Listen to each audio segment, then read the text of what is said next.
अगर तुम साथ हो पार्ट 2। दरवाज़ा अचानक जोर से खुला।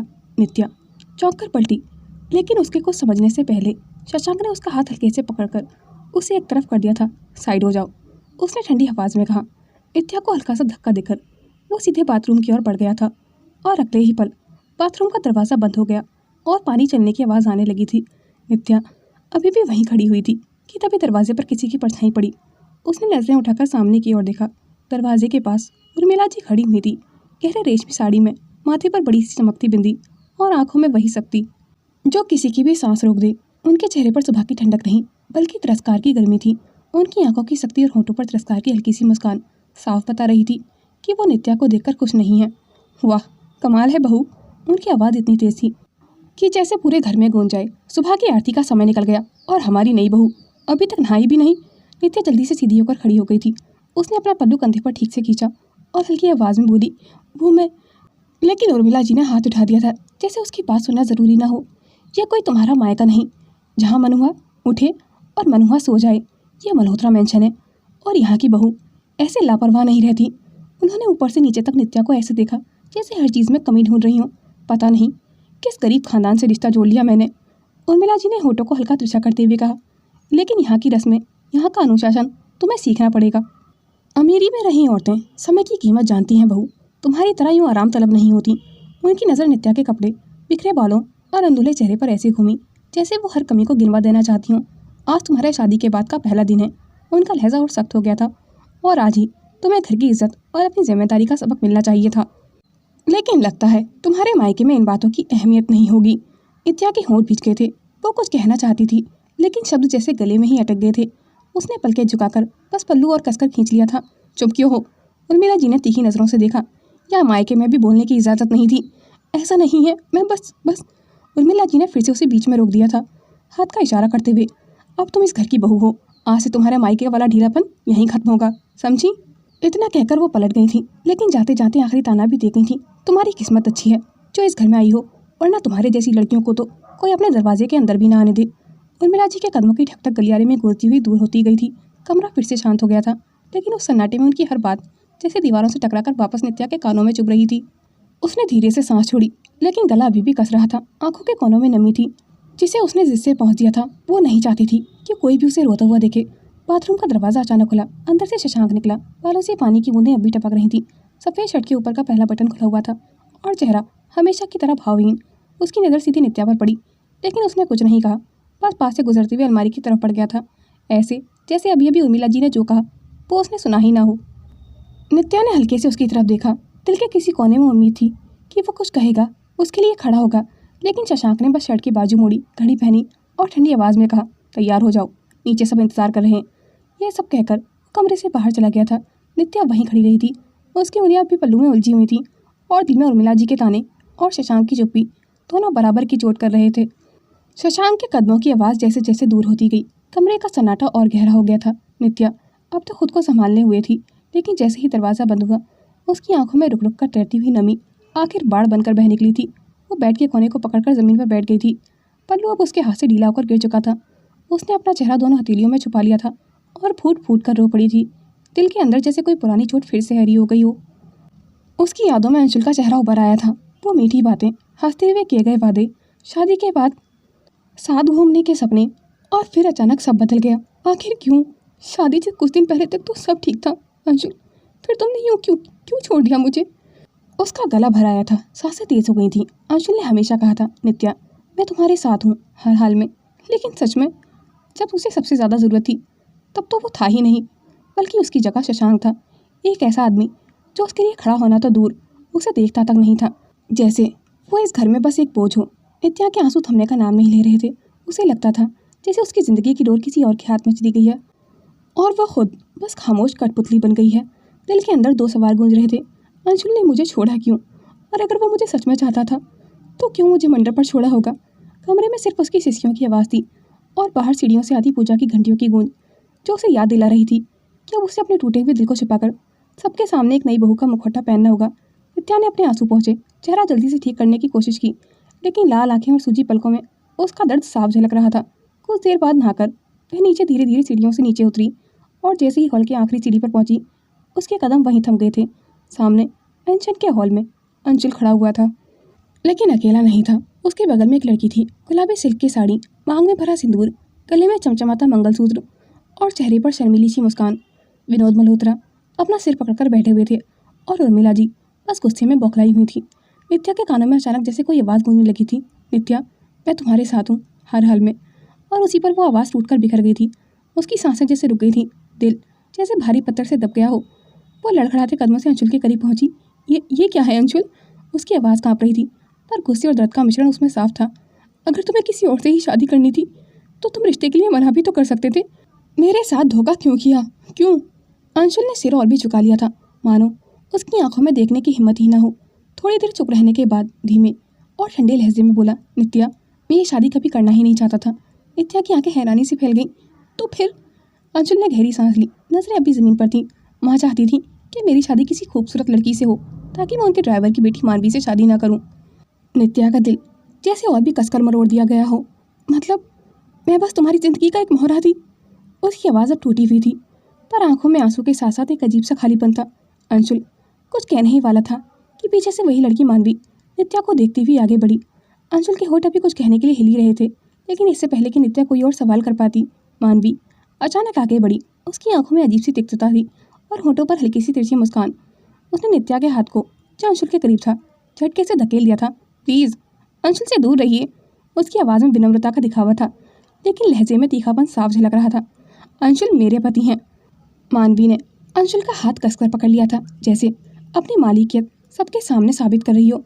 और वैसे भी उसने नित्या को ऊपर से नीचे तक देखते हुए कहा, आपकी शादी शशांक भैया से हो चुकी है, तो प्लीज़ अपने रिश्ते पर ध्यान दीजिए और अंशुल को अपने अतीत में छोड़ दीजिए। अंशुल अब मेरे पति हैं, आपकी नहीं। नित्या ने पलकें झपकाई, मानो ये शब्द किसी तेज चाकू की तरह उसके सीने को चीर गए हों। कुछ पल के लिए हॉल में सन्नाटा छा गया था, बस पूजा की घंटियों की धीमी सी गूंज रह गई थी। अंशुल ने नित्या की ओर देखा। वो देखना भी शायद एक किस्म का अपराध लग रहा था। नित्या का दिल भर आया था, लेकिन चेहरे पर उसने मजबूरी से एक ठंडी मुस्कान खींची। तुम सही कह रही हो मानवी, अंशुल मेरा अतीत है और शशांक मेरे आज। लेकिन फिर भी अगर किसी लड़की को आप पसंद नहीं करते, या फिर आपके दिल में पहले से ही कोई और इंसान है, तो किसी लड़की के दिल से खेलने का अधिकार किसी को नहीं होता। और उस दिन के बाद नित्या जैसे चुपी हो गई थी। ना तो उसने अंशुल से और कोई सवाल किया था और ना मानवी से कोई बहस, लेकिन दिल के अंदर एक खालीपन और अजीब सी कसक उसे रोज़ महसूस होती थी। धीरे धीरे उसने शशांक को समझने की कोशिश शुरू कर दी थी। वो जब भी घर आता चुपचाप अपना कमरा खोलकर अंदर चला जाता। हर रात नित्या खिड़की के पास बैठी रहती, दरवाजे की आहट का इंतजार करती, लेकिन शशांक बस आते ही अपने कमरे में बंद हो जाता था, जैसे इस घर में नित्या नाम की कोई लड़की मौजूद ही ना हो। उधर अंशुल और मानवी को उसने कई बार साथ हंसते बोलते देखा, कभी आंगन में तुलसी के पास, तो कभी शॉपिंग पर जाते हुए। उनके चेहरे पर वो खुशी थी जो कभी नित्या ने अंशुल की आंखों में अपने लिए देखी थी, लेकिन अब वो किसी और की थी। नित्या की किस्मत में था तो वह शशांक की बेरुखी। वो बस फॉर्मेलिटी निभाता, ज़रूरी बातें करता, लेकिन नित्या की आंखों में झांकना जैसे उसने अपना हक ही खो दिया हो। और उसके टूटे हुए सपनों की परछाई हर वक्त उसके साथ रहती थी। वो ज़्यादातर टाइम अकेली ही रहती थी, कभी साड़ी तय करते वक्त सोच में डूब जाती, या रात को बिस्तर पर लेटे लेटे छत को घूरती रहती थी। उसे लगता था जैसे वो किसी ऐसे रिश्ते में बंधी है जिसमें ना कोई गर्मी है, ना उम्मीद, बस एक लंबा और ठंडा सन्नाटा। ऐसे ही 6 महीने बीत चुके थे, लेकिन शशांक की बेरुखी बिल्कुल भी कम नहीं हुई थी। कमरे में हल्की पीली रोशनी चल रही थी। नित्या बिस्तर पर बैठी हुई थी, लेकिन उसकी नज़र बार बार दरवाजे की ओर जा रही थी। घड़ी की सुई आधी रात पार कर चुकी थी। तभी दरवाज़ा खुला, शशांक अंदर आया, थका हुआ चेहरा, ढीली टाई और हमेशा की तरह बिल्कुल शांत। उसने एक नज़र भी नित्या की ओर नहीं डाली थी, बस अलमारी खोलकर कपड़े निकालने लगा था। नित्या ने गहरी सांस ली, जैसे अब उसके लिए और चुप रहना नामुमकिन हो गया था। शशांक, उसकी आवाज़ धीमी लेकिन कांपती हुई थी। शशांक ने नित्या की आवाज़ सुनी, लेकिन कोई जवाब नहीं दिया था। नित्या ने हिम्मत करती हुई तेज़ आवाज़ में कहा, अगर आप मुझे अपनी पत्नी होने का हक नहीं दे सकते तो मुझे तलाक ही दे दीजिए। शशांक के हाथ में पकड़ा कोट वहीं ठहर गया था। नित्या आगे बोली, मुझे घुटन होती है आपकी ये बेरुखी देखकर। मुझे सांस नहीं आती आपके इस आलीशान महल में। उसकी आंखों में आंसू भर आए थे। अब तो आदि भी मुझे पसंद करने लगा है, तो आप क्यों नहीं? आखिर मेरा कसूर क्या है? कमरे में एक भारी सन्नाटा छा गया था। शशांक ने गहरी सांस ली। उसकी नज़रें नित्या के चेहरे पर टिक गई थी। वो चेहरे पर बिखरे आंसू देख रहा था, लेकिन उसके भीतर कुछ और ही ज्वालामुखी फूट रहा था। उसने धीमे स्वर में कहा, आदि तुम्हें पसंद करता है, लेकिन नित्या, तुम्हें समझना होगा कि पसंद और हक में बहुत फ़र्क होता है। नित्या ने कांपते हुए कहा। तो फिर मुझे मेरा हक दीजिए ना। क्यों हर रोज़ मुझे सज़ा देते हैं? किस गुनाह की सज़ा है ये जो मैंने किया ही नहीं? शशांक का चेहरा सख्त था, लेकिन उसकी आंखों में कुछ अनकही बेचैनी झलक रही थी। उसने पास आकर नित्या के आंसुओं को देखा। तुम्हें लगता है मैं बेरुखा हूँ? हाँ हूँ, लेकिन इसका कारण तुम नहीं, नित्या ने रुंधी आवाज़ में कहा। तो आखिर वजह क्या है? कब तक ऐसे ही रहना है मुझे, जैसे हम दोनों अजनबी हों? अगर आप मुझे अपनाना ही नहीं चाहते तो क्यों बांधा है मुझे इस रिश्ते में? शशांक अचानक उसके और करीब आ गया था, उसके चेहरे के बेहद पास, इतना कि नित्या की सांस अटक गई थी। उसकी आवाज़ धीमी मगर भारी थी। क्योंकि मैं जानता हूँ, अगर एक बार मैंने तुम्हें अपना लिया तो फिर कभी तुम्हें खो नहीं पाऊंगा, और खोने का डर मुझे सबसे ज़्यादा है नित्या। नित्या की आंखें चौड़ी हो गई थी, उसके आंसू वहीं थम गए थे, जैसे दिल ने पहली बार शशांक के भीतर छिपी सच्चाई को सुन लिया हो। उसने नित्या का हाथ अपने हाथ में लिया और उसकी उंगलियों को हल्के से थामते हुए बोला, ऐसा नहीं है कि मैं तुमसे प्यार नहीं करता या तुम्हें पत्नी का हक नहीं देना चाहता। नित्या ने पलकी झपकाई, उसकी सांस थमसी गई थी। तो फिर? शशांक की आवाज़ भारी हो चुकी थी। बल्कि मुझे डर है कहीं तुम भी मुझे मान्यता की तरह छोड़ कर ना चली जाओ। उसके होंठ कांपे, लेकिन शब्द सधे हुए थे। मैं जानता हूँ मान्यता तलाक के बाद आगे बढ़ चुकी है, पर जिस तरह वो मुझे और आदि को छोड़कर चली गई थी, उसके बाद मैं दोबारा भरोसा करने से डरता हूँ। नित्या की आंखों में आंसू आ गए थे, इस बार सिर्फ अपने लिए नहीं बल्कि उस दर्द के लिए भी। शशांक की उंगलियाँ उसके हाथ को कसकर पकड़ रही थी, मानो वो इस बार खोना नहीं चाहता, लेकिन कहने से डर रहा हो। नित्या, उसने धीमे से कहा, अगर तुम सच में मेरे और आदि के साथ रहना चाहती हो तो मुझे वक्त दो। भरोसा, एक दिन मैं वापस नहीं आता। कमरे में सिर्फ उनकी सांसों और बाहर से आती हवा की हल्की सरसराहट की आवाज़ थी। नित्या ने अपने दूसरे हाथ से शशांक की पकड़ और मजबूत कर दी थी, जैसे वो कहना चाहती हो, मैं यहीं हूँ और कहीं नहीं जा रही तुम्हें छोड़कर। उस रात के बाद जिसे शशांक के अंदर कुछ बदल गया था, वो अब कोशिश करता था ऑफिस से जल्दी निकलने की। कभी जाम में फंस जाता तो भी नित्या को मैसेज करता, बस रास्ते में हूँ, ताकि वो इंतज़ार में न रहे। शाम होते होते अब घर में अकेलापन कम और एक हल्की सी रौनक बढ़ने लगी थी। दरवाज़ा खुलते ही सबसे पहले आदि दौड़कर उसके पास आता। पापा, देखो ना नित्या मामा ने मेरे लिए क्या बनाया है। और नित्या मुस्कुराकर किचन से निकलती, आज हमने मिलकर पिज़्ज़ा बनाया है, बस तुम्हारा ही इंतज़ार था। धीरे धीरे नित्या और आदि के बीच एक प्यारी सी दोस्ती पनपने लगी थी। कभी दोनों मिलकर रंग भरते, कभी लूडो खेलते, तो कभी सोने से पहले स्टोरी बुक पढ़ते।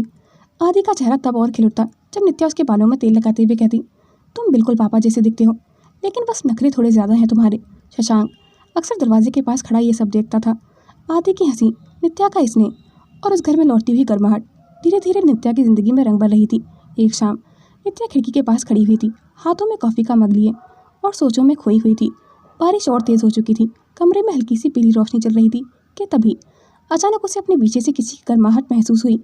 वो चौंकी भी नहीं थी, जिसे दिल पहले से पहचान चुका हो। शशांक ने धीरे से उसके दोनों हाथों को पकड़कर कॉफ़ी का मग टेबल पर रखा और उसे पीछे से अपनी मजबूत बाहों में भर लिया था। नित्या का दिल तेज़ी से धड़कने लगा था। शशांक, उसकी आवाज़ में हैरानी और सीरन दोनों थी। उसने उसके कंधे पर चेहरा रख दिया। उसकी सांसें नित्या की गर्दन को छू रही थीं। बस अब एक पल के लिए भी तुम्हें दूर नहीं करना चाहता। बहुत कर लिया तुम्हें खुद से जुदा, अब और नहीं नित्या। नित्या की आंखें भर आई थी उसकी बातें सुनकर। उसके होंठ कांपे, मगर वो कुछ कह नहीं पाई थी। बारिश की ठंडी हवा खिड़की से अंदर आ रही थी, लेकिन शशांक की बाहों की गर्माहट ने उसे पूरी तरह से घेर लिया था। उसने धीरे धीरे नित्या को पलटकर अपने सामने किया। उसकी उंगलियां नित्या के चेहरे से एक एक आंसू को पहुंच रही थीं। अब और नहीं रोने दूंगा तुम्हें नित्या, उसकी आवाज़ में वादा था। नित्या की आंखें उस पल बस उसकी थीं, भरी हुई, कांपती हुई, लेकिन पूरी तरह विश्वास से भरी। उसने कांपते होठों से कहा, आप सच कह रहे हैं ना? शशांक ने बिना और देर किए उसके होठों पर अपने होठ रख दिए थे। पहला किस धीमा और हिचकिचाहट से भरा हुआ था, जैसे बरसों की दूरी को पार करने की कोशिश हो, लेकिन अगले ही पल उसमें छुपे हुए सारे जज्बात, सारी तड़प उमड़ पड़ी थी। नित्या की सांसें तेज हो गई थीं। उसकी उंगलियां बेख्याली में शशांक की शर्ट के कॉलर को कसकर पकड़ चुकी थीं। वो पूरी तरह से उसके करीब ढल गई थी, जैसे बरसों का इंतजार आखिरकार पूरा हुआ हो। शशांक ने उसे कसकर अपनी बाहों में समेट लिया था, फिर झुककर उसके गले के पास होंठ रख दिए थे। नित्या का पूरा शरीर शिहर उठा था। उसने अपनी आंखें बंद कर लीं और उस स्पर्श में खुद को खो जाने दिया था। शशांक की उंगलियां उसके बालों में उलझ गई थीं और धीरे धीरे उसके चेहरे से गर्दन तक उतर आई थीं। वो नित्या को अपनी बाहों में उठाकर बिस्तर की ओर ले गया था। कमरे में बस बारिश की टपकती बूंदों की आवाज़ थी और दो दिलों की धड़कनें। नित्या ने खुद को पहली बार पूरी तरह उसके हवाले कर दिया था। धीरे धीरे उसका पूरा शरीर शशांक की बाहों में ढलता चला गया था। उसने उसकी कमर को कसकर थामा और फुसफुसाया, तुम मेरी हो नित्या, हमेशा से और हमेशा रहोगी। कमरे में हल्की रोशनी में उनके साए दीवारों पर थरथरा रहे थे।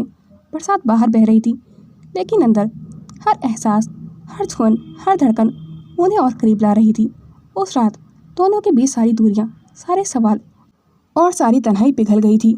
सुबह की हल्की धूप खिड़की से कमरे में आ रही थी। नित्या आधी नींद में थी जब उसे महसूस हुआ कि उसके बालों में कोई उंगलियां फेर रहा है। उसने आंखें खोली तो देखा शशांक उसके पास लेटा हुआ मुस्कुरा रहा था। गुड मॉर्निंग मिसेस शशांक, उसने हल्का सा छेड़ते हुए कहा। नित्या शर्मा गई थी और आंखें मूंदकर तकिए में चेहरा छुपा लिया था। इतना भी क्या देख रहे हैं आप मुझे? कल रात के बाद देखने का हक तो मेरा है, शशांक ने मुस्कुराते हुए जवाब दिया। नित्या ने तकिए में चेहरा छुपा लिया था, लेकिन उसके गालों की लाली साफ झलक रही थी। शशांक ने हल्के से उसकी उंगलियां पकड़ी और फुसफुसाया, चेहरा छुपाने से ये मासूम शर्म छुपेगी नहीं मिसेस शशांक। नित्या ने धीरे से तकिए के पीछे से झांका और नाराजगी जताते हुए कहा, आप भी ना सुबह सुबह छेड़ने लगे। शशांक मुस्कुराया और करीब खिसक गया था। उसने उसके कान के पास झुककर धीमी आवाज़ में कहा, कल रात तो बहुत कुछ बाकी रह गया था, पूरा तो दिन में ही करेंगे ना अब। नित्या की सांसें तेज हो गई थी। उसने झटके से उसकी ओर देखा। शशांक, शशांक ने शरारत से मुस्कुराते हुए उसकी ठोड़ी अपनी उंगली से उठाई। क्या अब तो तुम्हें रोकने का कोई हक नहीं रहा? कल रात के बाद तुम सिर्फ मेरी हो, पूरी की पूरी। नित्या का चेहरा और भी लाल हो गया था। उसने धीरे से उसकी छाती पर हाथ रखकर कहा, आपको जरा भी शर्म नहीं आती? शशांक ने उसकी हथेली पकड़कर अपने दिल पर रख दी थी। शर्म? वो भी तुम्हारे सामने, जब ये दिल सिर्फ तुम्हारा है। तो फिर शर्म कैसी? इतना कहकर उसने अचानक उसे कसकर अपनी बाहों में खींच लिया था। शशांक ने उसके कान के पास झुककर कहा, गुड मॉर्निंग किस तो बनता है मिसेस। नित्या अभी कुछ कह पाती इससे पहले ही उसने उसके होठों को अपने होठों से सील कर दिया था। नित्या की उंगलियां उसकी गर्दन में उलझ गई थीं और उनकी सुबह उसी नशे में खो गई थी जहाँ हर छेड़छाड़, हर स्पर्श एक नए वादे की तरह लग रहा था। रात का वक्त था। कमरे की हल्की सी लाइट में नित्या बिस्तर पर बैठी आदि को कहानियां सुना रही थी और फिर छोटा सा खरगोश अपने घर लौट आया, मम्मा के पास। आदि की आंखें नींद से भारी हो रही थीं, लेकिन चेहरे पर मुस्कान थी। पास ही शशांक कुर्सी पर बैठा लैपटॉप पर ऑफिस का काम कर रहा था। उसकी नज़रें स्क्रीन पर थीं, लेकिन कान नित्या और आदि की बातें सुन रहे थे। कहानी खत्म होते ही आदि ने अचानक मासूमियत से पूछा, मम्मा आप तो मुझे और पापा को छोड़कर नहीं जाओगी ना? नित्या एक पल के लिए चुप हो गई थी, फिर मुस्कुराकर उसके माथे पर हल्का सा किस किया। बिल्कुल भी नहीं माई चैंपियन। शशांक ने यह सुना और उसकी उंगलियां कीबोर्ड पर रुक गई थीं। उसने एक नज़र नित्या की ओर डाली। उसकी आंखों में सच्चाई और अपनापन साफ दिख रहा था। धीरे धीरे इन छोटे छोटे पलों के साथ घर का माहौल बदलने लगा था। उर्मिला जी, जो पहले नित्या के प्रति ठंडी रहती थी, अब उसका साथ देने लगी थी। कभी किचन में चाय बनाते वक्त पूछ लेती, आज तुमने और आदि ने क्या किया? और एक शाम तो उन्होंने साफ साफ ही कह दिया था, नित्या अगर तुम आगे पढ़ना चाहो तो मैं तुम्हारे साथ हूँ। नित्या के दिल में जैसे एक बोझ उतर गया था। अब उसे लगने लगा था ये घर, ये रिश्ता और ये परिवार शायद सच में उसका है। कुछ महीनों बाद घर के ड्राइंग रूम में सब एक साथ बैठे हुए थे। टेबल पर नीट एग्जाम का रिजल्ट खुला हुआ था। नित्या के हाथ काँप रहे थे, लेकिन उसकी आंखों में चमक थी। नित्या पास हुई ना? शशांक ने उतावलेपन से पूछा। नित्या ने स्क्रीन की ओर देखा, फिर सबकी तरफ। हाँ, मैंने क्लियर कर लिया। और अगले ही पल उर्मिला जी की आंखों में गर्व के आंसू थे। उन्होंने नित्या को गले से लगा लिया था। बेटा, मुझे पता था तुम कर सकती हो, और आज तुमने ना सिर्फ अपना बल्कि हमारा भी सपना पूरा किया है। शशांक ने पीछे से आकर उसके कंधे पर हाथ रखा। अब तो डॉक्टर साहिबा को और भी मेहनत करनी होगी और हम सब तुम्हारे साथ हैं। आदि खुशी से उछलते हुए बोला, वाह, मेरी मम्मा अब डॉक्टर बनेंगी। उस दिन नित्या ने महसूस किया कि ज़िंदगी ने उसे फिर से मौका दिया है। एक ऐसा परिवार जो उसकी जीत में खुश है, उसके सपनों में उसके साथ है। और कुछ साल बाद अस्पताल के बाहर मीडिया और लोग तालियां बजा रहे थे। नित्या सफ़ेद कोट पहने गर्व से खड़ी हुई थी। उसकी आंखों में चमक और होठों पर मुस्कान थी, वो मुस्कान जो उसके पूरे सफ़र की कहानी कह रही थी। शशांक उसकी ओर देख रहा था, नज़रों में गर्व और दिल में वही मोहब्बत जो सालों पहले उसने खोई थी और आज पूरी तरह पाली थी। उसने नित्या का हाथ थाम लिया था। आज तुमने न सिर्फ अपना सपना पूरा किया है, बल्कि हम सबका सिर भी ऊंचा कर दिया है। आदि दौड़कर उसकी गोद में आ गया था। मम्मा, अब आप मेरी हीरो हो, मैं भी बड़े होकर ना डॉक्टर ही बनूंगा, उसने मासूमियत से कहा। नित्या की आंखें भर आई थीं। उसने दोनों को सीने से लगा लिया था। तभी उर्मिला जी पीछे से आईं और उसके कंधे पर हाथ रखकर बोली, आज हमारी बहू नहीं, हमारी बेटी डॉक्टर बनी है। उस पल नित्या ने महसूस किया कि उसकी ज़िंदगी का हर दर्द, हर संघर्ष, हर आंसू आज एक नई रोशनी में बदल गया है। उसने आसमान की ओर देखा, गहरी सांस ली और मुस्कुराई। शुक्रिया ज़िंदगी, मुझे दूसरा मौका देने के लिए। दी एंड। दोस्तों, ये स्टोरी आपको कैसी लगी कमेंट सेक्शन में अपनी राय ज़रूर शेयर कीजिएगा। ये एक काल्पनिक कहानी है जिसमें दिखाए गए किरदार और घटनाएं मात्र कल्पना है। इसका उद्देश्य किसी भी प्रकार की हिंसा, उत्पीड़न या अस्वीकृत व्यवहार को बढ़ावा देना नहीं है। दर्शकों से अनुरोध है कि वे इसे केवल एक फिक्शनल स्टोरी की तरह ही देखें। Thanks for watching. Do like, comment and share this video and subscribe my YouTube channel for more interesting videos.